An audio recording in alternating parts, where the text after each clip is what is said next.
날씨가 참 덥습니다. 더운 날씨에 그래도 여러분들 다 잘 살아남으시고 계시니까 감사하네요. 네, 앞으로 또 이번 주간도 좀 더 더운 날씨가 있는데 그래도 건강을 잘 유지하고 또 하나님의 은혜에 감사하며 살면 좋겠습니다. 우리가 여러 가지 많은 인생에 예기치 않은 일들이 닥칠 때가 있습니다. 그러한 일들이 닥쳐도 우리가 두려워하거나 절망하거나 낙심할 필요가 없는 것은 하나님께서 세상을 다스리시고 내 삶을 또 다스리시는 분이심을 우리가 믿기 때문인 줄 압니다. 그래서 믿음이 있는 자, 믿음으로 살아가는 자들에게 있어서 참 중요한 무기가 바로 기도이죠. 그래서 우리는 기도할 수 있다라는 것이 얼마나 큰 은혜인지 모릅니다. 사도 바울은 데살로니가 후서 2장에서 말세에 일어나는 징조들 그리고 여러 가지 거짓 교훈과 이단에 대해서 경계해야 될 것을 쭉 알려주었습니다. 그리고 오늘 시작하는 이 3장에서는 실제 생활의 교훈을 다루고 있는데 가장 먼저 데살로니가 성도들에게 그가 부탁하는 게 있습니다. 그것이 무엇인가 하면은 자기 일행을 위해서 기도해달라 이렇게 부탁을 하고 있죠. 여러분은 언제 기도합니까? 기도, 쉬지 않고, 시도 때도 없이 기도합니다. 이런 분들도 많이 계실 텐데요. 기도는 때와 장소를 가리지 않고 할 수 있는 하나님의 자녀와 하나님의 자녀의 특권이자 또 의무이기도 합니다. 무기이기도 합니다.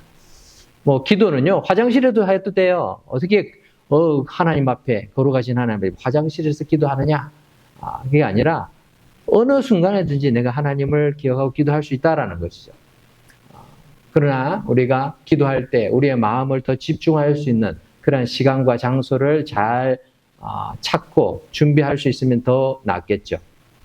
문제는 무슨 기도를 하느냐, 무엇을 위해서 기도해야 하느냐가 더 중요하다는 것이죠. 우리는 건강을 위해서 또는 자녀를 위해서, 가족을 위해서, 사업이나 직장을 위해서, 진로나 또는 앞으로의 계획을 위해서 또는 인간관계에 여러 가지 꼬여있는 문제들의 해결을 위해서 기도합니다. 불확실한 인생이 불안전한 세상 속에 살아가면서 절대적인 주권과 능력을 지니시고 우리를 사랑하시는 하나님을 믿고 있다는 것, 그리고 그 하나님이 나를 사랑하시고 나를 자녀 삼아 주셨다라는 것을 우리가 믿는 것, 이것이 얼마나 큰 축복인지 모릅니다. 그런데 하나님께서는 우리가 하나님의 위대한 역사를 경험하기를 기대하시고 기뻐하십니다. 이 일을 위해서 필요한 게 기도예요. 기도는 믿음이 있어야 할 수 있습니다. 믿음 없는 사람은 기도할 수 없어요. 하나님에 대한 존재, 하나님이 기도를 들어주실 수 있는 능력이 있다는 걸 믿지 않는데 무슨 기도를 하겠어요? 그렇기 때문에 우리가 기도하는 순간을 보면은 그 순간만큼은 절대자를 향해서 기도하는 대상을 향해서 자기의 모든 의지와 모든 마음을 정성을 다해서 기도하는 것을 보게 되죠. 사람들이 언제 간절히 기도합니까? 자기 힘으로 안 되는 일이나 상황을 만나게 되면 기도합니다. 하나님께서는 내 능력으로 해결이 안 되는 일이 생겼을 때만 기도하기를 원하실까요? 여러분은 그럴 때만 기도하십니까? 저는 그렇게 안 해요. 저는 밥 먹을 때도 기도합니다. 자기 전에도 기도합니다. 이런 분들도 계시죠. 기도가 생활화되어 있는 분들은 그러지 않을 것입니다. 그런데 우리가 기도를 간절히 하는 내용들을 잘 살펴보면은 그 내용들의 대부분이 내가 원하고 바라는 것이 이루어지기를 소원할 때가 많다는 거죠. 내가 이거 꼭 필요합니다. 내가 이거 해결이 되었으면 좋겠습니다. 이것을 가지고 간절히 기도를 해요. 그런데 그 일이 하나님과는 별 상관이 없을 때가 많다라는 거죠. 기도를 간절히 하고 기도를 하나님께 기도하는데 하나님께서 이렇게 기도를 가만히 들어보시면서 그 기도를 들어주면 나한테 무슨 유익이 있니? 너 편하려고, 너 잘 되려고 하는 기도 아니니? 이렇게 질문하시지 않을까 싶어요. 하나님께서 우리의 기도를 들어주셔야 할 합당한 이유가 있는가 하는 것이죠. 우리는 기도에 대해서 참 예수 믿기 전부터 기도하신 분들도 있는 줄 알아요. 천지 신명에게 기도하는 분도 있고 조상님께 기도한 사람들도 있고 지금도 그런 분들 많이 있죠. 그러다 보니까 기도가 샤머니즘적인 그런 생각과 짬뽕이 되어서 환상과 미신적인 요소를 많이 포함할 때가 있습니다. 오늘 본문 말씀을 통해서 우리가 기도에 대해서 성경이 가르치고 있는 바른 그리고 기본적인 지식을 정리하는 시간이 되고 더 나아가서 우리가 무엇을 위해서 기도해야 되는지 바르게 알고 기도 생활에 힘쓰는 저와 여러분 되면 좋겠습니다. 1절 말씀을 보면 사도 바울은 데살로니가 교인들에게 자기 일행을 위해서 기도해달라고 부탁하고 있죠.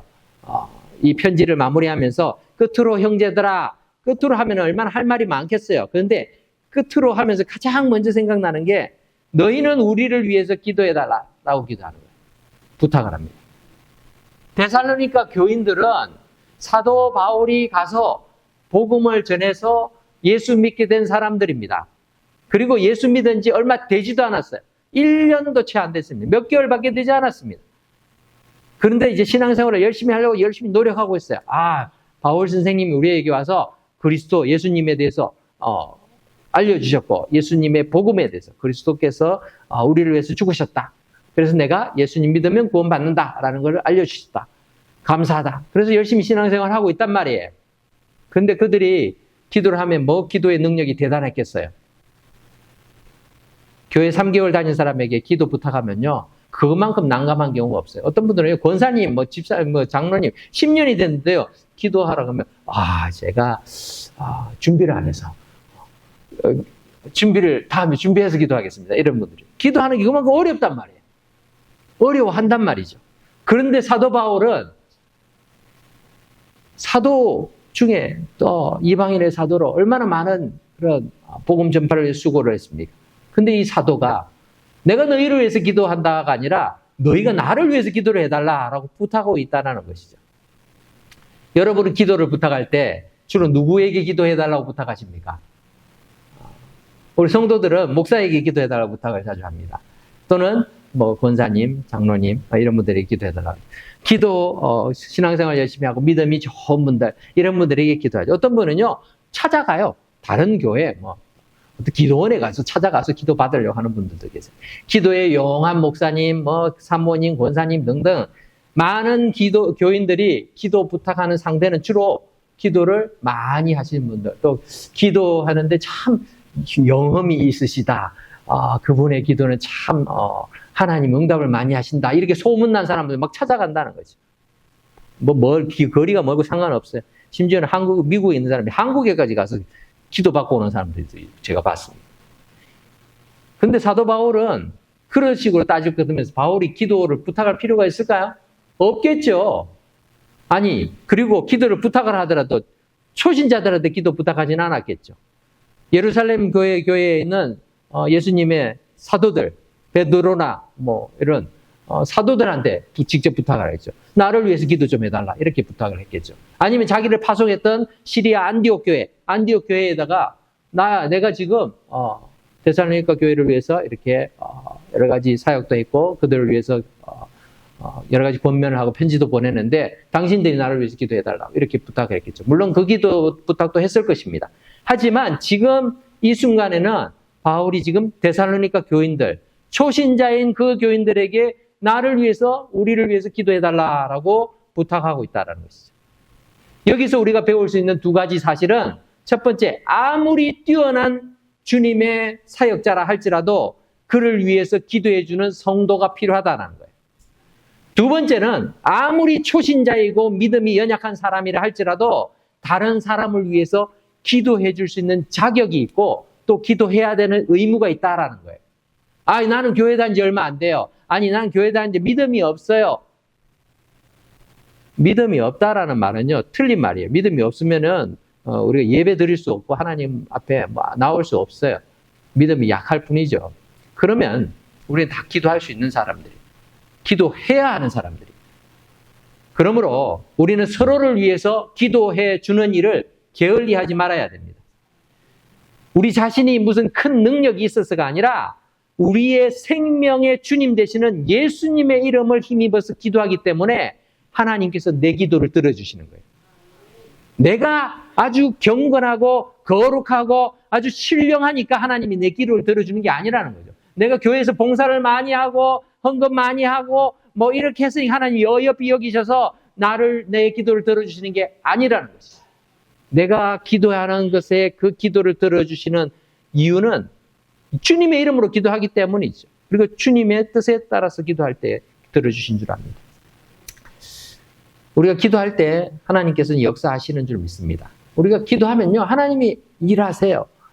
지난주에 우리 집사님 한 분이 기도 부탁하셔서 기도해 드렸는데 주중에 전화를 하셔서 하나님이 우리가 기도한 것보다 더 다른 문제들까지도 해결해 주셨다. 다른 어려운 부분을 고쳐주셨다. 이렇게 기뻐하면서 감사했어요. 목사가 기도하니까 나은 게 아니라 진실된 마음으로 하나님 앞에 기도하니까 하나님께서 치료해 주신 줄 믿습니다. 예수님께서도 수많은 병자를 고치시면서 단 한 번도 내 능력이 너를 구원하였느니라 라고 말씀하지 않았어요. 너의 믿음이 너를 구원하였다 라고 말씀하시죠. 우리 믿음으로 간구하니까 주님께서 그 믿음을 보시고 고치시는 거예요. 물론 예수님의 능력이 질병을 고치고 귀신을 쫓게 하시는 것이지만 주님께서 어떨 때 그 능력을 드러내시느냐? 믿음으로 간구할 때 드러내신다라는 것을 보게 됩니다. 사도행전을 보면 베드로나 바울 역시 자신의 능력으로 병자를 고치고 귀신을 쫓아낸 것이 아니라 예수님의 이름으로 치유와 이적을 행했고 그들 자신이 그것을 통해서 스스로 영광 받으려고 하지 않았던 것을 보게 됩니다. 그러므로 기도는 오직 주님만 신뢰하는 믿음으로 행할 때 우리 주님께서 기뻐하시는 결과를 우리가 기도를 통해 경험하게 될 줄로 믿습니다. 그렇다면 우리는 무엇을 위해서 기도해야 될까요? 성경은 기도에 대해서 정말 많은 내용을 가르쳐주고 있습니다. 근데 오늘 본문에서만 좀 살펴보러 갑니다. 오늘 본문에서는 우리가 무엇을 위해서 기도해야 되는지 바울의 기도 요청 내용을 통해서 우리는 믿음의 사람들로서 우리가 어떤 기도를 항상 빼먹지 않고 해야 되는지를 알게 됩니다. 첫 번째는 복음 전파를 위해서 기도해야 합니다. 1절 후반절 우리 같이 읽어볼까요? 자, 시작. 주의 말씀이 너희 가운데서와 같이 퍼져나가 영광스럽게 되고, 주의 말씀이 너희 가운데서와 같이 퍼져나가 영광스럽게 되기를 기도해 달라라고 부탁합니다. 이미 데살로니가 교회에 복음을 전해서 그들이 예수님을 믿었죠. 예수님의 그 복음이 그들에게 퍼져나가서 교회가 세워졌습니다. 그렇게 한 것처럼 너희들도 이미 경험했지 않느냐?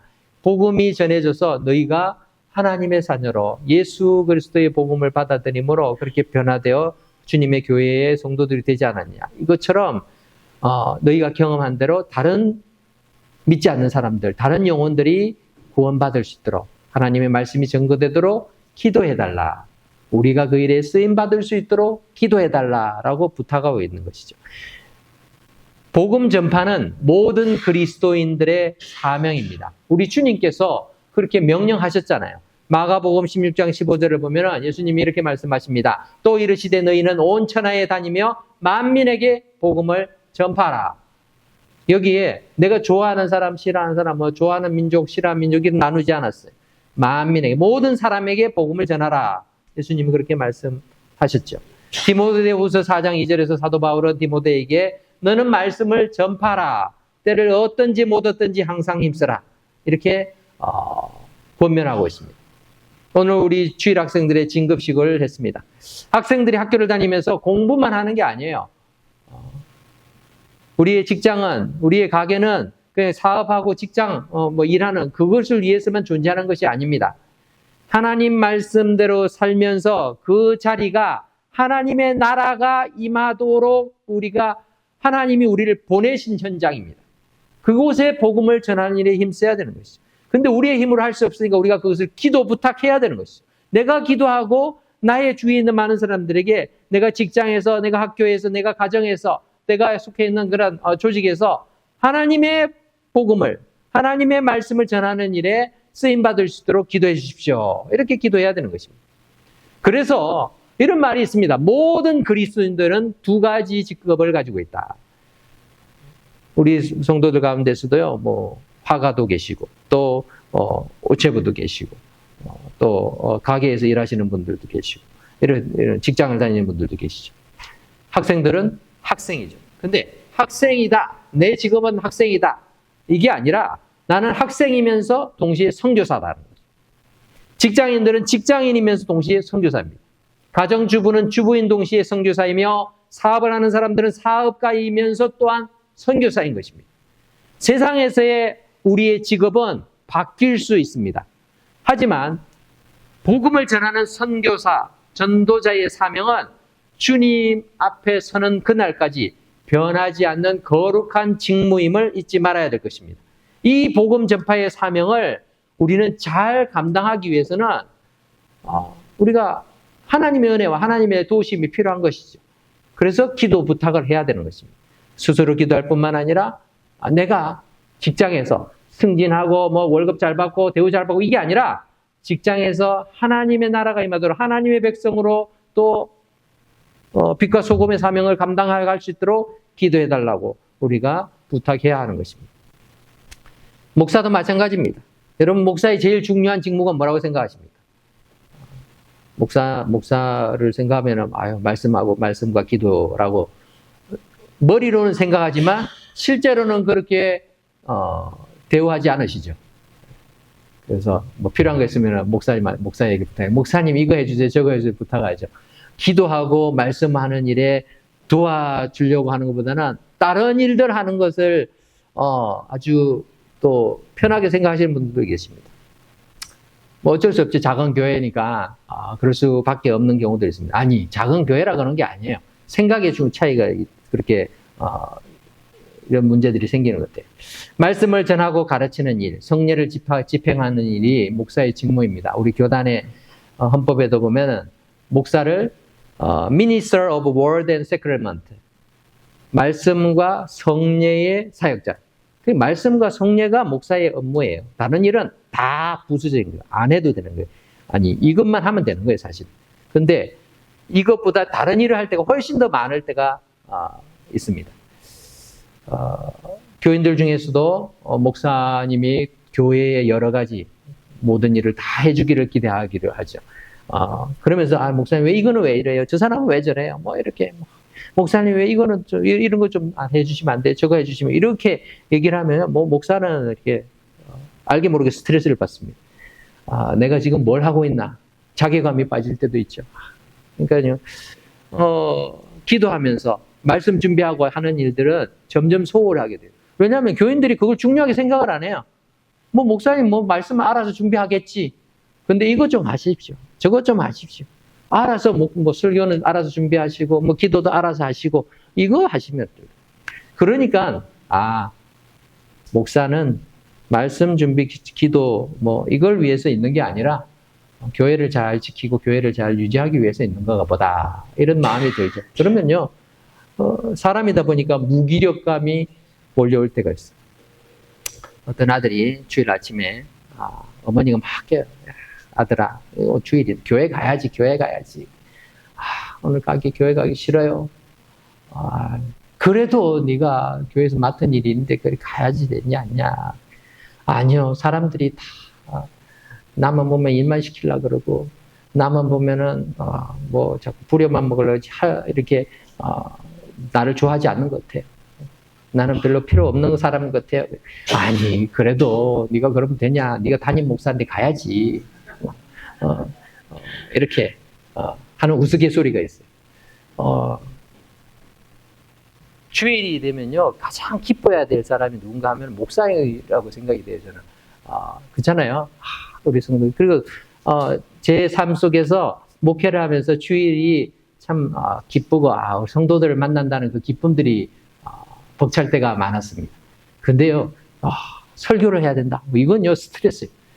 한 주도 설교하는 것이 행복하고 기쁘다. 이게 잘 안 되더라고요. 훌륭한 목사님들은 말씀을 증거하는 그 자부심, 그 기쁨들, 이런 보람을 느끼시는데 저는 그렇게 훌륭하지를 못해서 그런지 말씀을 이거 준비도 제대로 안 된 거고 어떻게 하나 막 그것 때문에 막 고민이 될 때가 참 많아요.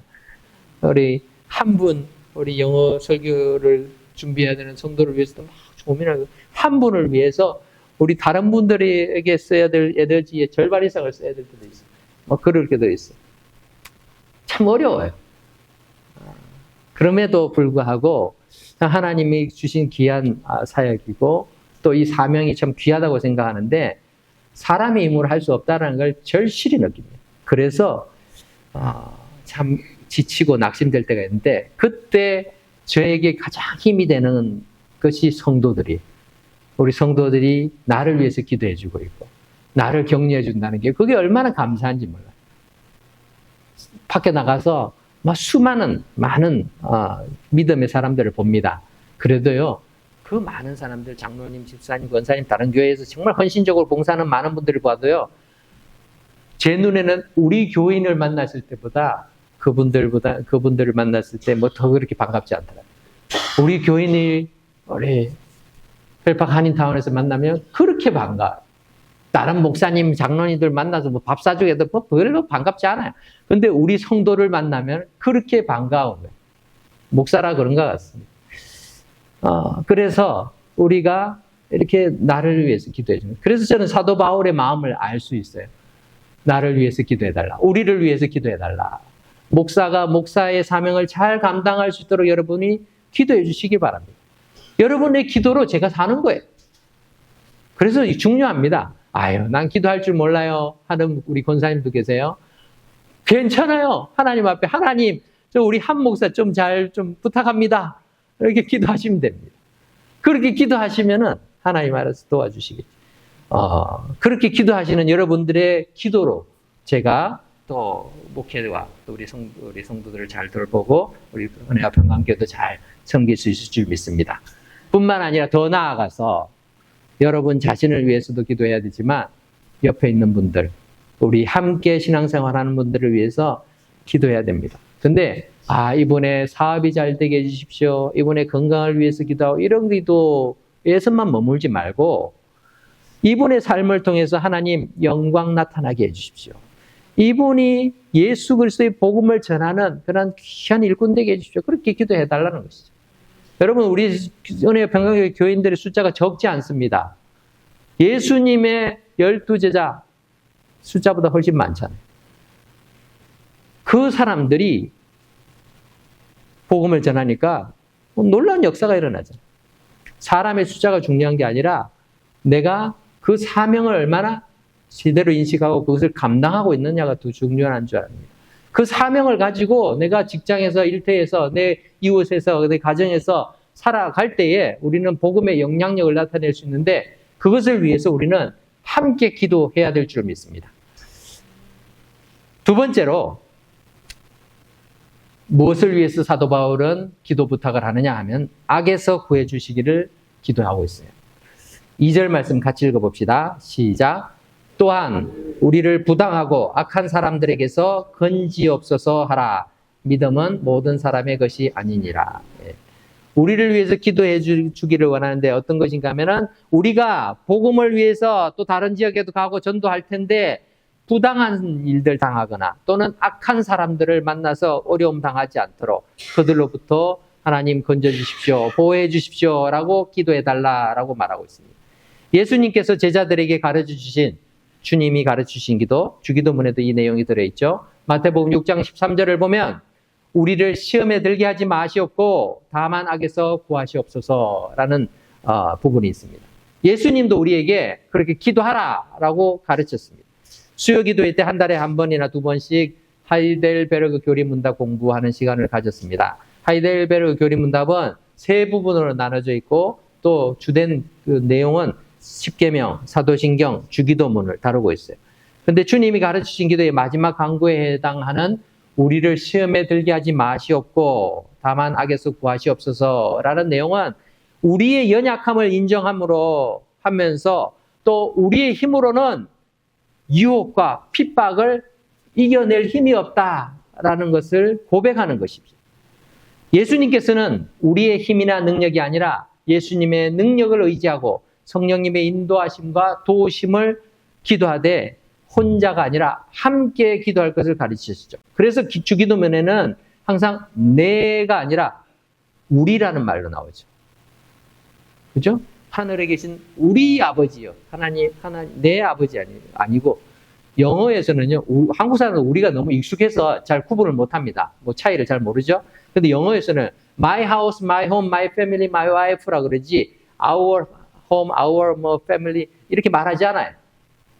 그죠? 그만큼 나가 분명한 이 영어에서도 our father라고 말하죠. 무슨 말입니까? 공동체라는 게, 신앙 공동체가 함께 기도하는 것이 중요하다는 거예요. 우리를 시험에 들게 하지 마. 나를 시험에 들게 하는 게 아니라 우리 모두가 나 혼자만 잘 쓴다고 되는 게 아니에요. 성도들이 함께 믿음 안에서 바르게 서도록 우리는 서로를 위해서 기도하고 서로를 격려하고 붙들어갈 의무와 책임이 있는 것입니다. 우리가 하나님을 믿고 예수님을 믿는 믿음을 가졌다는 것은 정말 큰 축복이고 은혜입니다. 이 믿음이 아무에게나 주어진 것이 아닙니다. 오늘 본문에서도 믿음은 모든 사람의 것이 아니라고 말하고 있죠. 그래서요, 믿지 않는 사람, 믿음을 거부하는 자들은 반대하고 핍박할 수밖에 없습니다. 그 사람들이 나빠서가 아니라 그들 속에 역사하는 사탄이 복음을 싫어하고 영혼 구원을 원치 않기 때문입니다. 그러므로 우리는 복음을 전파하고 하나님의 말씀대로 살려고 할 때 하나님께서 모든 부당함과 악한 괴계로부터 지켜주실 것을 기도해야 되는 것이죠. 아니, 내가 사업을 하는데 속임 당하지 않고 사기꾼에게 휘말리지 않고 또 뭐 좋은 길만 택하도록 그걸 위해서 기도하는 말이 아니라는 거예요.